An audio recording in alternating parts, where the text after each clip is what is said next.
ഒരു ജോമെട്രി പ്രോഗ്രഷന്റെ അഞ്ചാം പദം 27ഉം എട്ടാം പദം 729ഉമായാൽ 11ാം പദം കാണുക. ഇവിടെ തന്നിരിക്കുന്നത് രണ്ട് കോമൺ റേഷ്യോ ഉള്ള ഒരു ജോമെട്രി പ്രോഗ്രഷൻ ആണ്.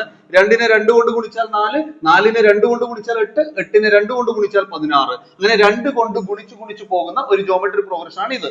ഇവിടെ ചോദിച്ചിരിക്കുന്ന ജോമെട്രി പ്രോഗ്രഷന്റെ പ്രത്യേകത, നമുക്ക് അഞ്ചാം പദവും എട്ടാം പദവും തന്നിട്ടുണ്ട്, 11ാം പദം ചോദിക്കുവാണ്. അപ്പോ 5ൽ നിന്ന് 8ലേക്കുള്ള ദൂരം തന്നെയാണ് 8ൽ നിന്ന് 11ലേക്കും ഉള്ളത്. 8ൽ നിന്ന് 5 കുറച്ചാൽ 3, 11ൽ നിന്ന് 8 കുറച്ചാൽ 3. അപ്പൊ ഇവിടെ നിന്ന് ഇങ്ങോട്ടുള്ള അകലം തന്നെയാണ് ഇവിടെ നിന്ന് ഇങ്ങോട്ടും ഉള്ളത്. അതുകൊണ്ട് ഈ 27 729 ആവാൻ ഗുണിക്കുന്നത് 27 കൊണ്ടാണ്. കാരണം 27ന്റെ സ്ക്വയർ ആണ് 729. അപ്പൊ അതേ സംഖ്യ കൊണ്ടാണ് ഇവിടെയും ഗുണിക്കേണ്ടത്. 729നെ 27 കൊണ്ട് ഗുണിക്കുക. അങ്ങനെ ഗുണിക്കുമ്പോ 19,683 കിട്ടും. അതാണ് 11ാം പദം.